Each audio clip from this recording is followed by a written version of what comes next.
Daniel Padilla, sadyang abot langit ang sakit na nadarama ngayon dahil sa dahilan ng pagkaroon ng ibang minamahal si Catherine Bernardo. Tunay nga naman na sadyang hindi po pwede na isa walang bahala na lang ni Daniel Padilla ang lahat sa kanilang pagmamahalan. Bagamat nagiging mahina ang kanilang relasyon at dahilan para tuluyang mawala ang kinang sa kanilang pagmamahalan.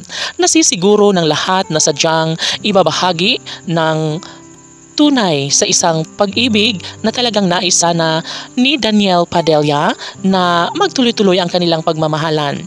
Siyempre, hindi naman po pwede na basta gano'n na lang ang posibilidad at puruhan na mawala na lang ng saysay ang lahat.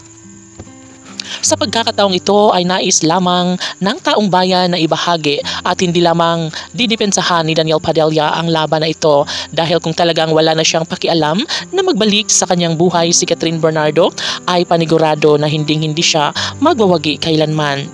Tiyak na magkaroon ng isang malaking posibilidad na maisakatuparan ang kanyang nag-iisang pangarap hanggat kayang ibahagi ni Daniel ang katotohanan sa kanyang tunay na damdamin para kay Catherine Bernardo ay posible pa rin naman na mangyayari na magkaroon ng pagbabago daan tungo para sa kanilang pagpabalikang muli ng kasintahang si Catherine Bernardo.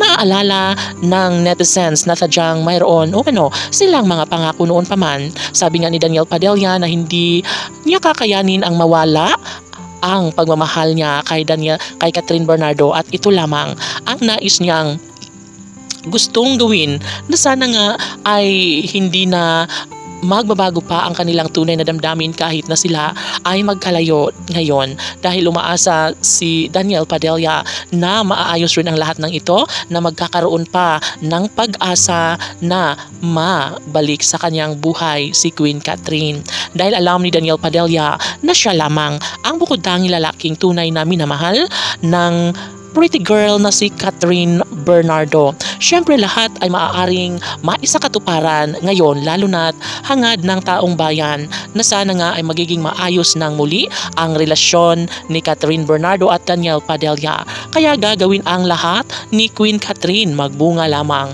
ang isang magandang pagkakataon sa kanilang relasyon.